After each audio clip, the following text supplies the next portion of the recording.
بەیانیەکی زووە و دوو بە دوو لەگەڵ ڕۆژنامەنووسێک لە نێو بازاڕێزەکانی شاری هەولێر دانیشتوین و بەیەکەوە گفتوگۆ لەبارەی ڕەوش و گوزەرانی هاوڵاتیان و بڕیارە شۆک ئاساکانی حکوومەتی هەرێم دەکەین.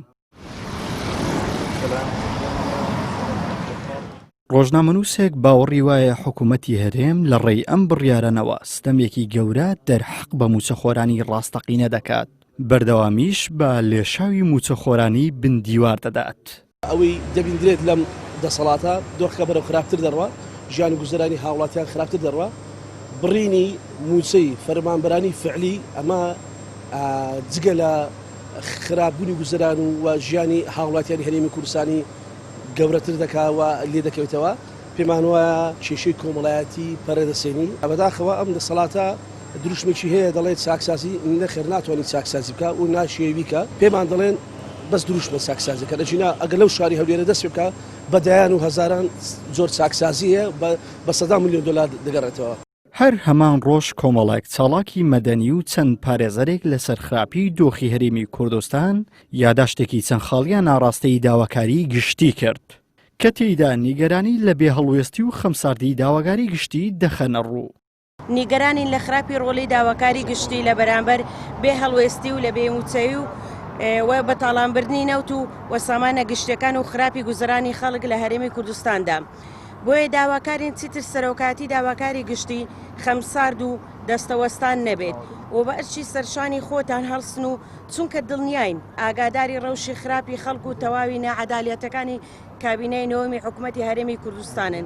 پارێزەرێکیش نایشارێتەوە هیچ کات داواکاری گشتی لە ئاست خواستی هاوڵاتیان نەبووە و تا ئێستاش بێلایەنی خۆی لە پرسە هەستیارەکان نەسەلماندووە. تەنها لە ماوەی 2 ساڵدا زیاتر لە 40 یاداشتمانداوە بە داواکاری گشتی لە هەرێمی کوردستان، بەڵام بەداخەوە دەڵێم ئەو یاداشتانەکە داومانە بە داواکاری گشتی دەکرێت بێلایەن بیتن، دەکرێتن لەژێر هەژمون و هەیمەنەی حزب دانەبیتن، کارەکان بە سربەخۆیی ڕاهی بکاتن، بەڵام وەک ئەوە وایە کە ئەمە 40 یاداشتماندا بێتە بەرپرسی لقی پارتی دیموکراتی کوردستان یاخود بەرپرسێکی حزبی تر، هەر ئەگەر یاداشتەکانمان بدا باوەش هەین ئەنجامی دەبوو، یعنی نفسی ئەنجاممان لۆ دەرەچوو. بەداخەوە ئەمڕۆ کە هاتینەوە لای داواکاری گشتی پێمان گۆ داواکاری گشتی کاری ئێوە ئەوەیە داکۆچی لە مافی خەڵک بکەن، داکۆچی لەوە بکەن کە خەڵک موچەی نەبردرێتن. ئەو یاداشتە ئەوڕۆ کە ئەمە تەقدیممان کرد تەزەڵوم بوو، دوو تەزەڵوم بوو. یەک لە تەزەڵومەکان ئەوەیە کە حکوومەتی هەرێمی کوردستان واتە ستەمنامە غەدر لە تەواوی موچەخۆرانی خۆی دەکاتن. ئەوی تریشیان تەزەڵوم لە ناو تەزەڵومی یاداشتەکەدا ئەوە بکە داواکاری گشتی بە ئەرچ خۆی هەرناسی لەژێر هەژمون و هەیمەنەی حزب داوامان کرد داواکاری گشتی بە ئەرچی ڕاستەقینەی خۆی هەڵسێتن. ئەم چاڵاکیەی ژمارەیەک پارێزەر لە هەولێر بەشێکە لە ناڕەزایەتیەکان دژ بە کەمکردنەوەی موچەی فەرمانبەران و بێپلانی حکوومەتی هەرێم لە مامەڵەکردن لەگەڵ قەیرانەکان کە ئەو جۆرە ناڕەزاییانە لە شار و ناوچەکانی دیکەی هەرێم بە فۆرمی جیاواز و لە گردبوونەوە و ناڕەزایی جەماوەریدا گوزارشتی لێ دەکرێت. عیمران ئەمیر، کەناڵی ئاسمانی پەیام، هەولێر.